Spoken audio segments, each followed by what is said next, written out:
thanks for tuning in and watching. Hey, this is going to be a new video series for another firearm restoration. I have done several firearm restorations here on the channel, being in Mosin Nagant, a Savage 340C, and a couple other guns that I never actually videoed because I was doing them well before I was really wanting to do videos. But my Savage, I do believe I have it up, I hope I do. The Savage and the Mosin, or the Type 53 I have, those are both 6 and 7 part videos. I do everything in about 15 to 20 minute videos and then break it up and send them out one at a time. That way they're not bombarded. Everybody's not bombarded with it. I love restoring firearms and to bring back their natural history and beauty and everything.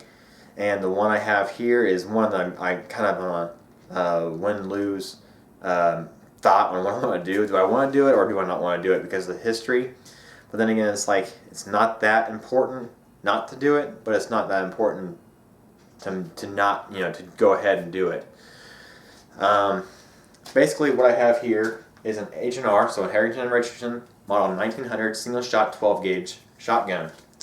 This firearm was my wife's great-grandma's.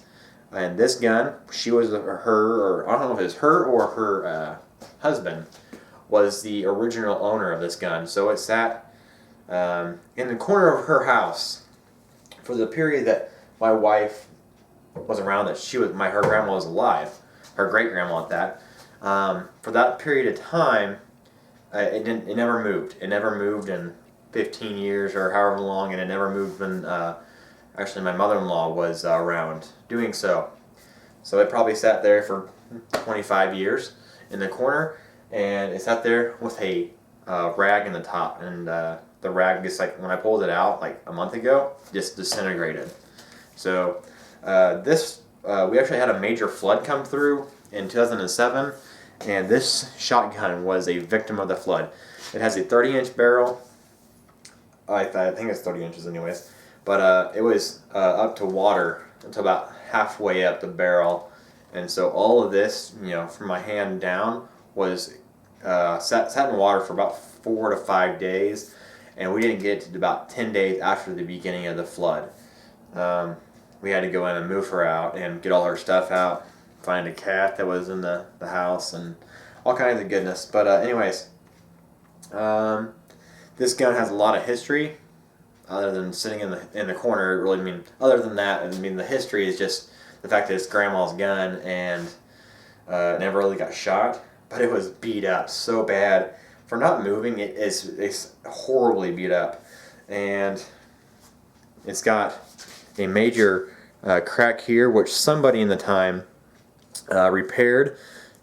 A major crack right there, which you can kind of see, and then another one right over here. I'm going to be redoing the stock and rebluing the barrel altogether. I don't know how much I can do because there was a lot of pitting to it. This gun will never be fired again.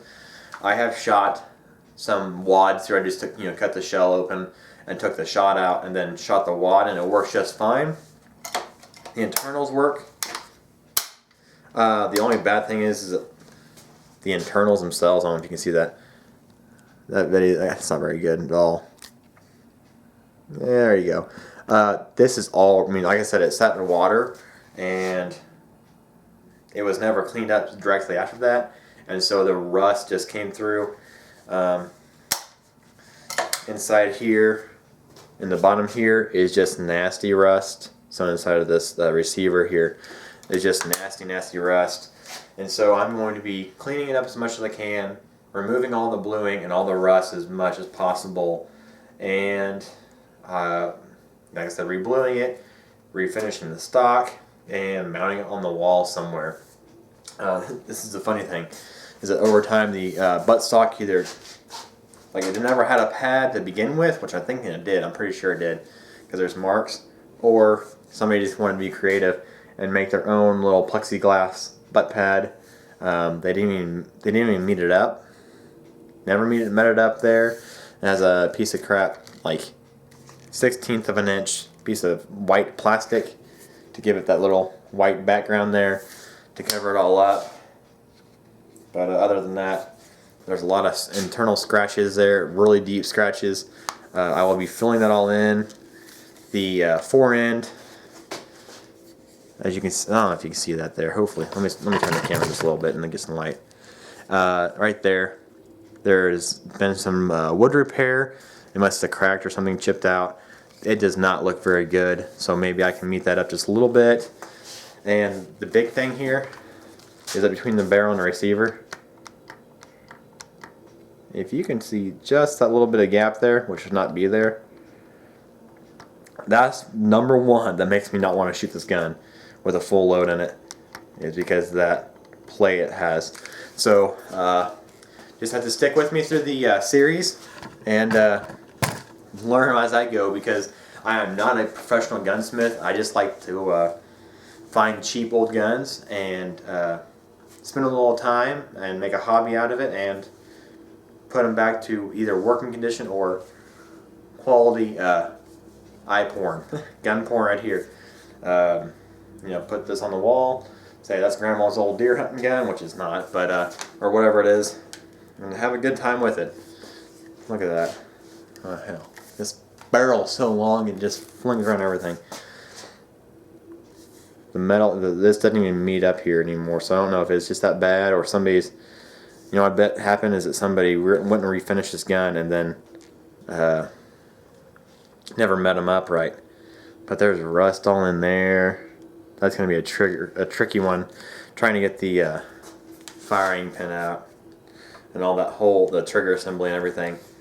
The one thing that I just now found out after doing a little bit of research is that being a breakdown shotgun, you know, a single shot shotgun, usually those kind of guns are easy to take down in the field. Well, you see this little notch right here and a little pin? Originally, there was a little pin there that matched just fine. It has a little bit of play originally. It's supposed to have a little bit of a play, and then it has a little flap that falls over here. It's the same size as that, and you got your thumb underneath there. You pop that flap up, and you pulled out, and that's what that pin kept the barrel and the receiver together at the hinge. What they have done now is basically just take a piece of steel rod, and they have simply just took that steel rod, cut it to size, and beat the crap out of it. I had taken it down one time. I was very gentle, but see all that pitting? This is going to be a horrible, horrible gun to do anything with. But they have beat the crap out of it with that, and so I have had no luck so far finding the original takedown pin with the little flap. So I will be having to go get some probably that's probably 3/8" rod and cutting a new pin altogether and seeing what I can do with that. So like I said, stick with me through the series. This is going to be fun. And now